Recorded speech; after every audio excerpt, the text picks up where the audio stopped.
हरे कृष्ण। श्रीमद् भागवतम अष्टम कंद 20वां, 21वां और 22वां अध्याय। भगवान वामन जी का विराट रूप होकर 2 ही पग में पृथ्वी और स्वर्ग को नाप लेना। बलि का बांधा जाना। बलि के द्वारा भगवान की स्तुति और भगवान का उस पर प्रसन्न होना। 20वां अध्याय। भगवान वामन जी का विराट रूप होकर 2 ही पग में पृथ्वी और स्वर्ग को नाप लेना। श्री सुखदेव जी कहते हैं, राजन, जब कुल गुरु शुक्राचार्य जी ने इस प्रकार कहा तब आदर्श गृहस्थ राजा बलि ने एक क्षण चुप रहकर बड़ी विनय और सावधानी से शुक्राचार्य जी के प्रति यह कहा। राजा बलि ने कहा, भगवान, आपका कहना सत्य है। गृहस्थ आश्रम में रहने वालों के लिए वही धर्म है जिससे अर्थ, काम, यश और आजीविका में कभी किसी प्रकार बाधा ना पड़े। परंतु गुरुदेव, मैं प्रहलाद जी का पौत्र हूँ और एक बार देने की प्रतिज्ञा कर चुका हूँ। अतः अब मैं धन के लोभ से ठग की भांति इस ब्राह्मण से कैसे कहूँ कि मैं तुम्हें नहीं दूंगा। इस पृथ्वी ने कहा है कि असत्य से बढ़कर कोई अधर्म नहीं है। मैं सब कुछ सहने में समर्थ हूँ, परंतु झूठे मनुष्य का भार मुझसे नहीं सहा जाता। मैं नरक से, दरिद्रता से, दुख के समुद्र से, अपने राज्य के नाश से और मृत्यु से भी इतना नहीं डरता जितना ब्राह्मण से प्रतिज्ञा करके उसे धोखा देने से डरता हूँ। इस संसार में मर जाने के बाद धन आदि जो जो वस्तुएं साथ छोड़ देती है, यदि उनके द्वारा दान आदि से ब्राह्मणों को भी संतुष्ट ना किया जा सका तो उनके त्याग का लाभ ही क्या है। दधीची, सीवी आदि महापुरुषों ने अपने परम प्रिय दुस्सतज प्राणों का दान करके भी प्राणियों की भलाई की है। फिर पृथ्वी आदि वस्तुओं को देने में सोच विचार करने की क्या आवश्यकता है। ब्राह्मण, पहले युग में बड़े बड़े दैत्य राजाओं ने इस पृथ्वी का उपयोग किया है। पृथ्वी में उनका सामना करने वाला कोई नहीं था। उनके लोक और परलोक को तो काल खा गया, परंतु उनका जस अभी पृथ्वी पर जो का तो बना हुआ है। गुरुदेव, ऐसे लोग संसार में बहुत है जो युद्ध में पीठ ना दिखाकर अपने प्राणों की बलि प्राणों की बलि चढ़ा देते हैं। परंतु ऐसे लोग बहुत दुर्लभ है जो सत्पात्र के प्राप्त होने पर श्रद्धा के साथ धन का दान करे।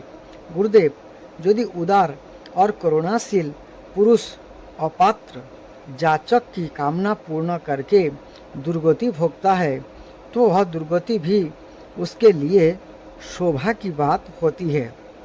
फिर आप जैसे ब्रह्मवेत्ता पुरुषों को दान करने से दुख प्राप्त हो तो उसके लिए क्या कहना है। इसलिए मैं इस ब्रह्मचारी की अभिलाषा अवश्य पूर्ण करूँगा। महर्षि, वेद विधि के जानने वाले आप लोग बड़े आदर से जगादि के द्वारा जिनकी आराधना करते हैं, ये वरदानी विष्णु ही इस रूप में हो अथवा कोई दूसरा हो, मैं इनकी इच्छा के अनुसार इन्हें पृथ्वी दान करूँगा। ये वरदानी विष्णु ही इस रूप में हो अथवा कोई दूसरा हो, मैं इनकी इच्छा के अनुसार इन्हें पृथ्वी का दान करूँगा। यदि मेरे अपराध ना करने पर भी ये अधर्म से मुझे बांध लेंगे तब भी मैं इनका अनिष्ट नहीं चाहूँगा, क्योंकि मेरे शत्रु होने पर भी इन्होंने भयभीत होकर ब्राह्मण का शरीर धारण किया है। यदि ये पवित्र कीर्ति शरीर धारण किया है, यदि ये पवित्र कीर्ति भगवान विष्णु ही है, तो अपना जस नहीं खोना चाहेंगे। अपनी मांगी हुई वस्तु लेकर ही रहेंगे। मुझे युद्ध में मारकर भी पृथ्वी छीन सकती है, और यदि कदाचित ये कोई दूसरे हो ही तो मेरे बाणों के चोट से सदा के लिए रणभूमि में सो जाएंगे। सुखदेव जी कहते हैं, जब शुक्राचार्य जी ने देखा कि मेरा यह शिष्य गुरु के प्रति अश्रद्धालु है तथा मेरी आज्ञा का उल्लंघन कर रहा है, तब देव की प्रेरणा से उन्होंने राजा बलि को श्राप दे दिया। यद्यपि ये सत्य प्रतिज्ञ और उदार होने के कारण शाप के पात्र नहीं थे। शुक्राचार्य जी ने शाप के पात्र नहीं थे। शुक्राचार्य जी ने कहा, मूर्ख, तू है तो अज्ञानी, परंतु आपने को बहुत बड़ा पंडित मानता है, तो मेरी अपेक्षा करके गर्व कर रहा है। तूने मेरी आज्ञा का उल्लंघन किया है, इसलिए शीघ्र ही तू अपनी लक्ष्मी खो बैठेगा। राजा बलि बड़े महात्मा थे। अपने गुरुदेव के शाप देने पर भी ये सत्य से नहीं डिंगे। उन्होंने वामन भगवान की विधि पूर्वक पूजा की और हाथ में जल लेकर 3 पग भूमि का संकल्प कर दिया। उसी समय राजा बलि की पत्नी विंध्यावली, जो मोतियों के गहनों से सुसज्जित थी, वहाँ आई। उसने अपने हाथों वामन भगवान के चरण पखारने के लिए जल से भरा सोने का कलश ला कर दिया। बलि ने स्वयं बड़े आनंद से उनके सुंदर सुंदर जुगल चरणों को धोया और उनके चरणों का यह विश्व पावन जल अपने सिर पर चढ़ाया। इस समय आकाश में स्थित देवता, गंधर्व, विद्याधर, सिद्ध, चारण सभी लोग राजा बलि के इस अलौकिक कार्य तथा सरलता की प्रशंसा करते हुए बड़े आनंद से उनके ऊपर दिव्य पुष्प की वर्षा करने लगे। एक साथ ही हजारों दुंदुभियाँ बार बार बजने लगी। गंधर्व, किमपुरुष और किन्नर गान करने लगे, वह धन्य है इन उदार शिरोमणि बलि ने ऐसा काम कर दिखाया जो दूसरों के लिए अत्यंत कठिन है। देखो तो सही, इन्होंने जानबूझकर अपने शत्रु को तीनों लोकों का दान कर दिया। इसी समय एक बड़ी अद्भुत घटना घट गई। अनंत भगवान का यह त्रिगुणात्मक वामन रूप बढ़ने लगा। यह यहाँ तक बढ़ा कि पृथ्वी, आकाश, दिशाएं, स्वर्ग, पाताल, समुद्र, पशु, पक्षी, मनुष्य, देवता और ऋषि सब के सब उसी में समा गए। ऋत्विज, आचार्य और सदस्यों के साथ बलि ने समस्त ऐश्वर्य के एकमात्र स्वामी भगवान के उस त्रिगुणात्मक शरीर में पंचभूत इंद्रियां, उनके विषय, अंतःकरण और जीवों के साथ यह संपूर्ण त्रिगुणमय जगत देखा। राजा बलि ने विश्वरूप भगवान के चरण कमलों में रसातल, चरणों में पृथ्वी, पिंडलियों में पर्वत, घुटनों में पक्षी और जांघों में मरुदगणों को देखा। इसी प्रकार भगवान के वस्त्रों में संध्या, गुह्य स्थानों में प्रजापतिगण, जघन स्थल में अपने सहित समस्त असुरगण, नाभि में आकाश, कोख में 7 समुद्र और वक्ष स्थल में नक्षत्र समूह देखे। उन लोगों के भगवान के हृदय में धर्म, स्तनों में ऋण अर्थात मधुर और सत्य वचन, वन में चंद्रमा, वक्षस्थल में मन में चंद्रमा, वक्षस्थल पर हाथों में कमल लिए लक्ष्मी जी, कंठ में सामवेद और संपूर्ण शब्द समूह उन्हें दिखे। बाहुओं में इंद्र आदि समस्त देवगण, कानों में दिशाएं, मस्तक में स्वर्ग, केशों में मेघमाला, नासिका में वायु, नेत्र में सूर्य और मुख में अग्नि दिखाई पड़े। वाणी में वेद, रसना में वरुण, भौहों में विधि और निषेध, पलकों में दिन और रात, विश्वरूप के ललाट में क्रोध और नीचे के होठ में लोभ के दर्शन हुए। परीक्षित, उनके स्पर्श में काम, वीर्य में जल, पीठ में अधर्म, पद विन्यास में यज्ञ, छाया में मृत्यु, हंसी में माया और शरीर के रोम में सब प्रकार की औषधियाँ थी। उनकी नाड़ियों में नदियाँ, नख में शिखाएं और बुद्धि में ब्रह्मा, देवता एवं ऋषिगण दिख पड़े। इस प्रकार वीरवर बलि ने भगवान की इंद्रियों और शरीर में सभी चराचर प्राणियों का दर्शन किया। परीक्षित, सर्वात्मा भगवान में यह संपूर्ण जगत देखकर सबके सब दैत्य अत्यंत भयभीत हो गए। इसी समय भगवान के पास असह्य तेज वाला सुदर्शन चक्र, गरजते हुए मेघ के समान भयंकर टंकार करने वाला शंख धनुष, बादल की तरह गंभीर शब्द करने वाला पंचजन्य शंख, विष्णु भगवान की अत्यंत वेगवती कामोदकी गदा, सचंद्रकार चिन्हों ने वाली ढाल और विधाधर नाम की तलवार, अक्षय बाणों से भरे दो तरकश तथा लोकपालों के सहित भगवान के सुनंद आदि पार्षदगण सेवा करने के लिए उपस्थित हो गए। उस समय भगवान बड़ी शोभा हुई। मस्तक पर मुकुट, बाहुओं में बाजूबंद, कानों में मकराकृति कुंडल, वक्षस्थल पर शिवत्स चिन्ह, गले में कौस्तुभ मणि, कमर में मेखला और कंधों पर पीताम्बर शोभायमान हो रहा था।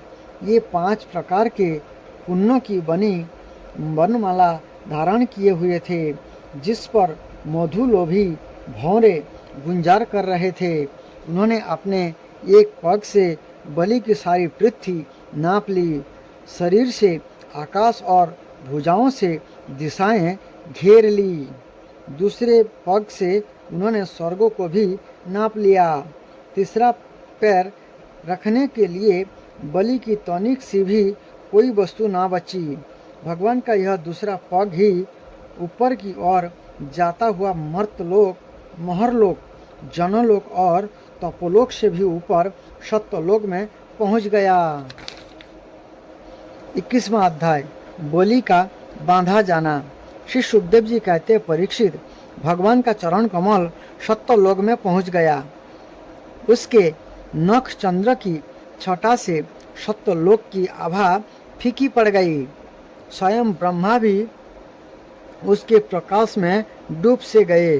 इन्होंने मरीचि आदि ऋषियों, सनंदन और नैष्ठिक ब्रह्मचारी एवं बड़े बड़े योगियों के साथ भगवान के चरण कमलों की अगवानी की।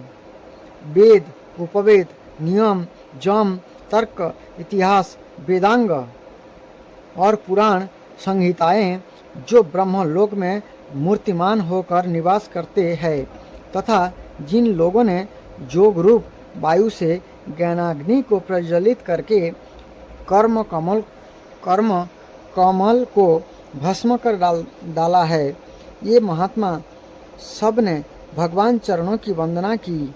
इसी चरण कमल के स्मरण की महिमा से ये सब कर्मों के द्वारा प्राप्त न होने यज्ञ ब्रह्मा जी के धाम में पहुँचे हैं। भगवान ब्रह्मा की कीर्ति बड़ी पवित्र है। ये विष्णु भगवान के नाभि कमल से उत्पन्न हुए हैं। अगवानी करने के बाद उन्होंने स्वयं विश्वरूप भगवान के ऊपर उठे हुए चरण का अर्घ्य पाद से पूजन किया, प्रक्षालन किया। पूजा करके बड़े प्रेम और भक्ति से उन्होंने भगवान की स्तुति की। परीक्षित, ब्रह्मा के कमंडलू का वही जल विश्वरूप भगवान के पांव पखारने से पवित्र होने के कारण उन गंगा जी के रूप में परिणत हो गया, जो आकाश मार्ग से पृथ्वी पर गिरकर तीनों लोक को पवित्र करती है। ये गंगा जी क्या है? भगवान की मूर्तिमान उज्जवल कीर्ति। जब भगवान ने अपने स्वरूप को कुछ छोटा कर दिया, अपनी विभूतियों को कुछ समेट लिया, तब ब्रह्मा आदि लोकपालों ने अपने अनुचरों के साथ बड़े आदर भाव से अपने स्वामी भगवान को अनेकों प्रकार की भेंट समर्पित की। उन लोगों ने जल उपहार, माला, दिव्य गंध से भरे अंगराग, सुगंधित धूप, दीप, खील, अक्षत, फल, अंकुर, भगवान की महिमा और प्रभाव से युक्त स्तोत्र, जय घोष, नृत्य, बाजे गाजे, गाने एवं शंख और दुंदुभी के शब्दों से भगवान की आराधना की। उस समय ऋक्षराज जाम्बुवान मन के समान वेग से दौड़कर सब दिशाओं में भेरी बजाकर भगवान की मंगलमय विजय की घोषणा कर आए। दैत्य ने देखा कि वामन जी ने 3 पग पृथ्वी मांगने के बहाने सारी पृथ्वी ही छीन ली। तब ये सोचने लगे कि हमारे स्वामी बलि इस समय यज्ञ में दीक्षित है, वे तो कुछ कहेंगे नहीं। इसीलिए बहुत चिढ़कर ये आपस में कहने लगे, अरे यह ब्राह्मण नहीं है, यह सबसे बड़ा मायावी विष्णु है। ब्राह्मण के रूप में छिपकर वह देवताओं का काम बनाना चाहता है। जब हमारे स्वामी यज्ञ में दीक्षित होकर किसी को किसी प्रकार का दंड देने के लिए उपरत हो गए हैं, तब इस शत्रु ने ब्रह्मचारी का वेश बनाकर पहले तो याचना की और पीछे हमारा सर्वस्व हरण कर लिया। यह तो हमारे स्वामी सदा ही सत्यनिष्ठ है, परंतु यज्ञ में दीक्षित होने पर ये इस बात का विशेष ध्यान रखते हैं। ये ब्राह्मणों के बड़े भक्त हैं तथा उनके हृदय में दया भी बहुत है, इसलिए ये कभी झूठ नहीं बोल सकते। ऐसी अवस्था में हम लोगों का वही धर्म है कि इस शत्रु को मार डाले, इससे हमारे स्वामी बलि की सेवा भी होती है। यो सोचकर राजा बलि के अनुचर असुरों ने अपने अपने हथियार उठा लिए। परीक्षित, राजा बलि की इच्छा ना होने पर भी ये सब बड़े क्रोध से शूल, पट्टिस आदि लेकर वामन भगवान को मारने के लिए टूट पड़े। परीक्षित, जब विष्णु भगवान के पार्षदों ने देखा कि दैत्यों के सेनापति आक्रमण करने के लिए दौड़े आ रहे हैं, तब उन्होंने हंसकर अपने अपने शस्त्र उठा लिए और उन्हें रोक दिया। नंद, सुनंद, जय, विजय, प्रबल, बल, कुमुद,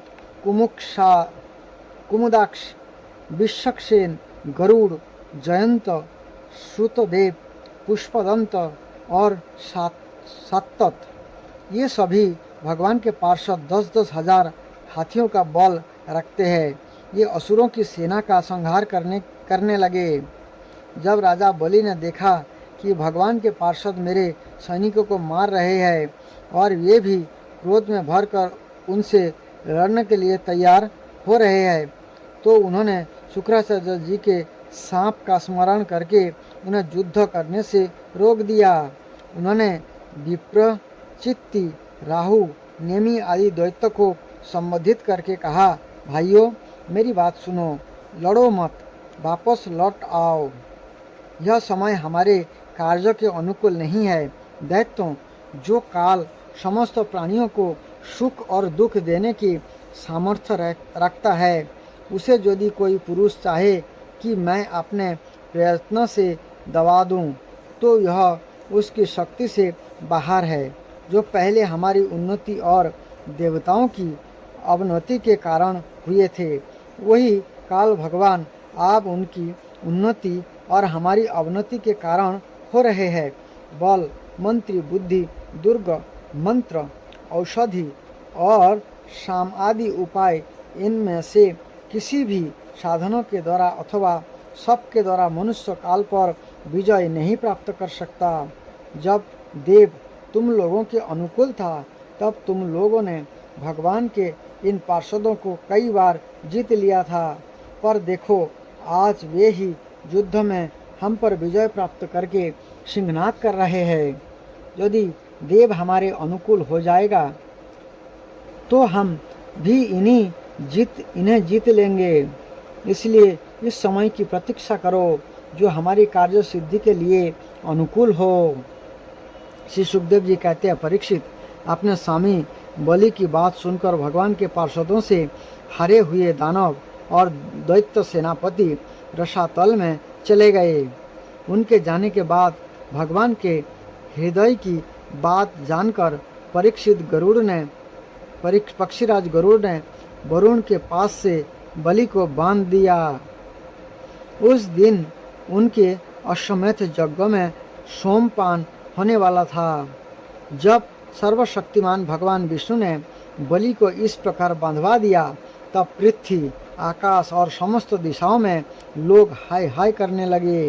यद्यपि बलि वरुण के पास से बंधे हुए थे, उनकी संपत्ति भी उनके हाथों से निकल गई थी, फिर भी उनकी बुद्धि निश्चयात्मक थी और सब लोग उनके उदार जस का गान कर रहे थे।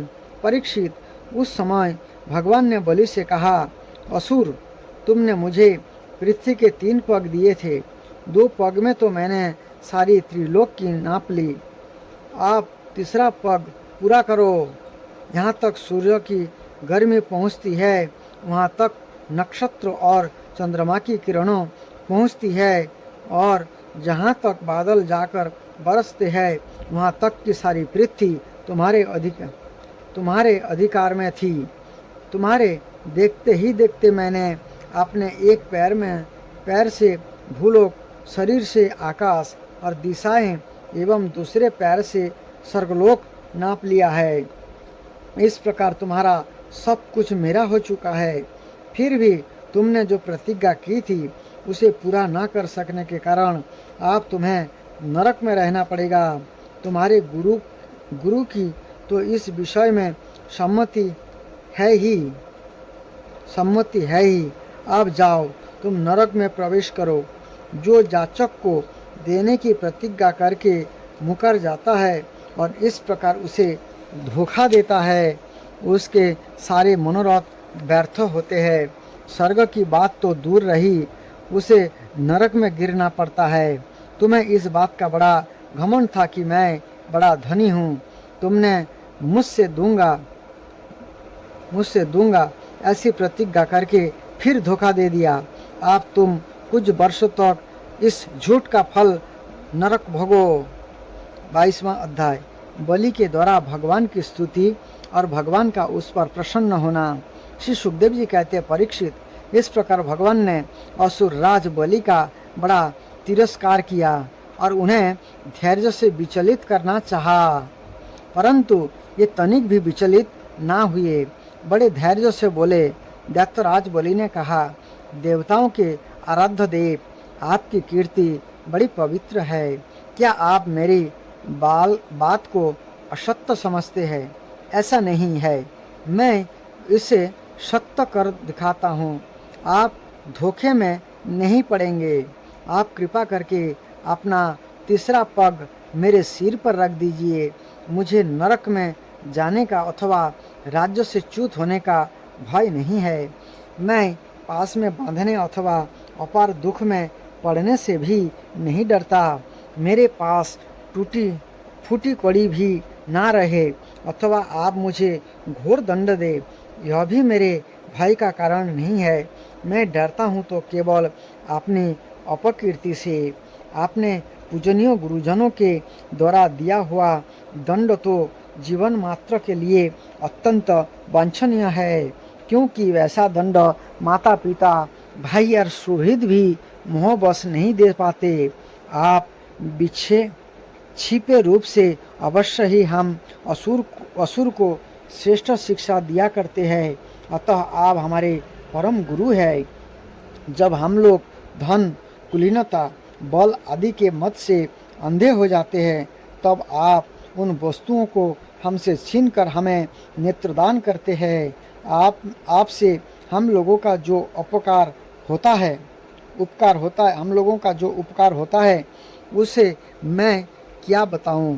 अनन्य भाव से योग करने वाले जोगी जन जो सिद्धि प्राप्त करते हैं, वही सिद्धि बहुत से असुरों को आपके साथ दृढ़ बैर भाव करने से ही प्राप्त हो गई है।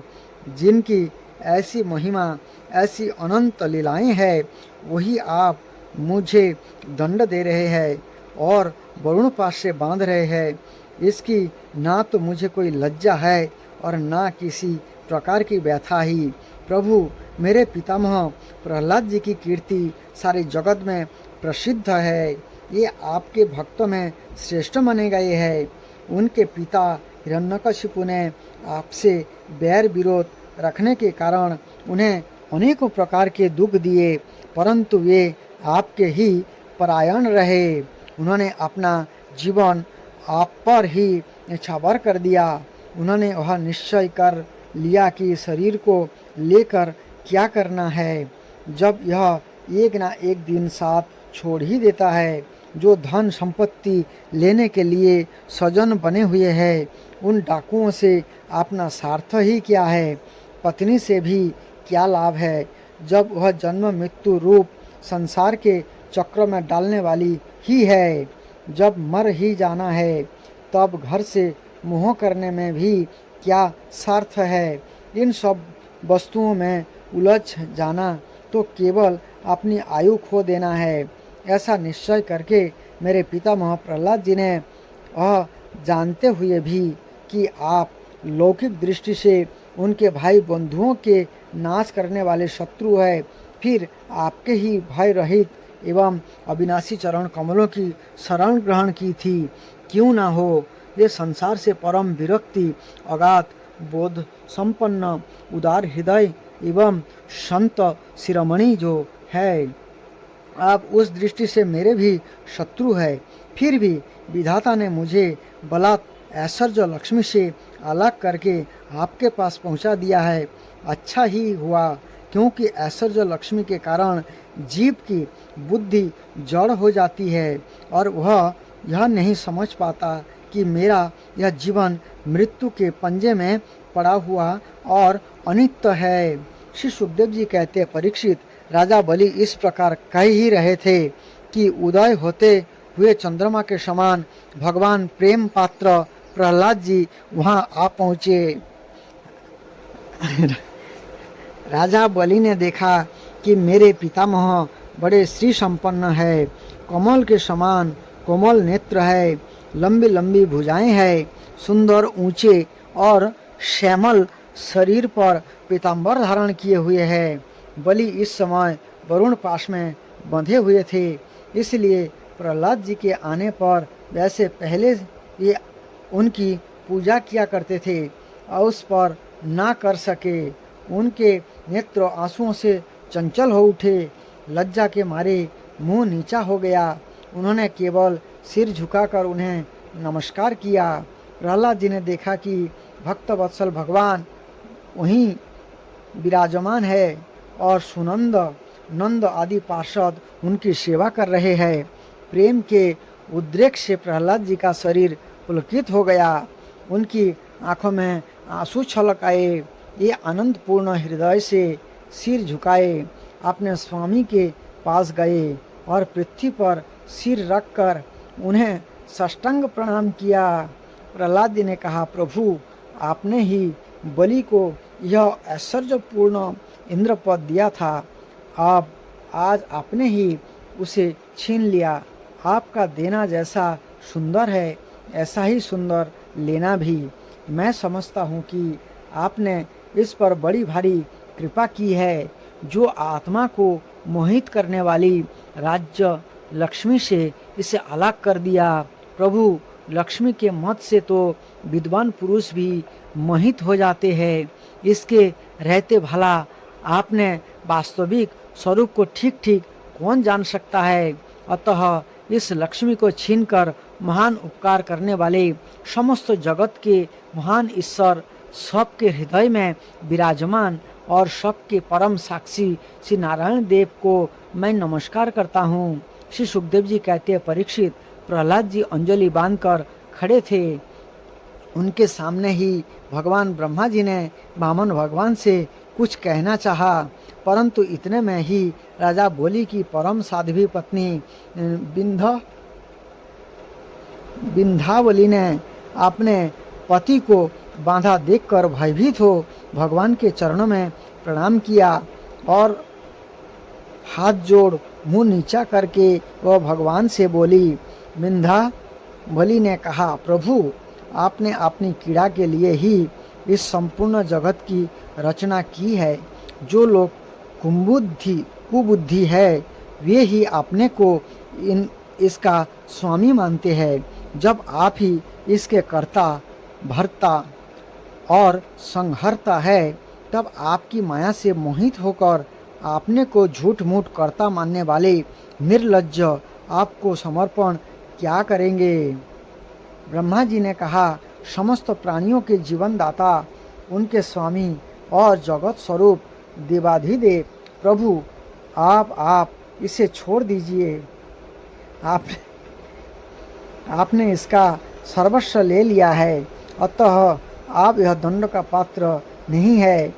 हमने अपनी सारी भूमि और पुण्य कर्मों से उपार्जित स्वर्ग आदि लोक, अपना सर्वस्व तथा आत्मा तक आपको समर्पित कर दिया है एवं ऐसा करते समय इसकी बुद्धि स्थिर रही है, वह धैर्य से च्युत नहीं हुआ है। प्रभु, जो मनुष्य सच्चे हृदय से कृपणता छोड़कर आपके चरणों में जल का अर्घ्य देता है और केवल दुर्बल से ही आपकी सच्ची पूजा करता है, उसे भी उत्तम गति की प्राप्ति होती है। फिर बलि ने तो बड़ी प्रसन्नता से धैर्य और स्थिरता पूर्वक आपको त्रिलोक का दान कर दिया है, तब यह दुख का भागी कैसे हो सकता है। श्री भगवान ने कहा, ब्रह्मा जी, मैं जिस पर कृपा करता हूँ उसका धन छीन लिया करता हूँ, क्योंकि जब मनुष्य धन के मत से मत वाला हो जाता है तब मेरा और लोगों का तिरस्कार करने लगता है। यह जीव अपने कर्मों के कारण विवश होकर अनेक जोनियों में भटकता रहता है। जब कभी मेरी बड़ी कृपा से मनुष्य का शरीर प्राप्त करता है, मनुष्य जोनियों में जन्म लेकर यदि कुलीनता, कर्म, अवस्था, रूप, विधा, ऐश्वर्य और धन आदि के कारण घमंड हो जाए तो समझना चाहिए कि मेरा बड़ी ही कृपा है। घमंड ना हो जाए, ऐश्वर्य और धन आदि के कारण घमंड ना हो जाए तो समझना चाहिए कि मेरी बड़ी ही कृपा है। कुलीनता आदि बहुत से ऐसे कारण है जो अभिमान और जड़ता आदि उत्पन्न करके मनुष्य को कल्याण के समस्त साधनों से वंचित कर देते हैं, परंतु जो मेरे शरणागत होते हैं ये इनसे मोहित नहीं होते। यह बलि दानव और द्वैत दोनों ही वंशों में अग्रगण्य और उनकी कीर्ति बढ़ाने वाला है। हमने उस माया पर विजय प्राप्त कर ली है, इसने उस माया पर विजय प्राप्त कर ली है जिसे जितना अत्यंत कठिन है तुम देख ही रहे हो। इतना दुख भोगने पर भी वह मोहित नहीं हुआ। इसका धन छीन लिया, राजपथ से अलग कर दिया, तरह तरह के आक्षेप किए, शत्रुओं ने बांध लिया, भाई बंधु छोड़कर चले गए, इतनी यातनाएं भोगनी पड़ी। यहाँ तक कि गुरुदेव ने भी इसको डांटा फटकारा और श्राप तक दे दिया, परंतु इस दृढ़व्रती ने अपनी प्रतिज्ञा नहीं छोड़ी। मैंने इससे छल भरी बातें की, मन में छल रखकर धर्म का उपदेश किया, परंतु इस सत्यवादी ने अपना धर्म ना छोड़ा। अतः मैंने इसे यह स्थान दिया है जो बड़े बड़े देवताओं को भी बड़ी कठिनाई से प्राप्त होता है। सावलनी मनमंत्र में यह मेरा परम भक्त इंद्र होगा। तब तक यह विश्वकर्मा के बनाए हुए सुतल लोक में रहे। यहाँ रहने वाले लोग मेरी कृपा दृष्टि का अनुभव करते हैं, इसीलिए इन्हें शारीरिक अथवा मानसिक रोग, थकावट, तंद्रा, बाहरी या भीतरी शत्रुओं से पराजय और किसी प्रकार के विघ्न का सामना नहीं करना पड़ता। बलि को संबोधित कर, महाराज इंद्रसेन, तुम्हारा कल्याण हो। तुम अपने भाई बंधुओं के साथ उस सुतल लोक में जाओ जिसे स्वर्ग के देवता भी चाहते रहते हैं। बड़े बड़े लोकपाल भी आप तुम्हें पराजित नहीं कर सकेंगे। दूसरों की तो बात ही क्या है, जो दैत्य तुम्हारी आज्ञा का उल्लंघन करेंगे। मेरा चक्र उनके टुकड़े टुकड़े कर देगा। मैं तुम्हारे अनुचरों की और भोग सामग्री की भी सब प्रकार के विघ्न से रक्षा करूँगा। वीर बलि, तुम मुझे यहाँ सदा सर्वदा अपने पास ही देखोगे। दानव और दैत्य के संसर्ग से तुम्हारा जो कुछ असुर भाव होगा, यह मेरे प्रभाव से तुरंत दब जाएगा और नष्ट हो जाएगा। इस प्रकार से भगवान श्री बलि महाराज को आशीर्वाद दिया और सुतल लोक दिए। आगे का कथा आगे।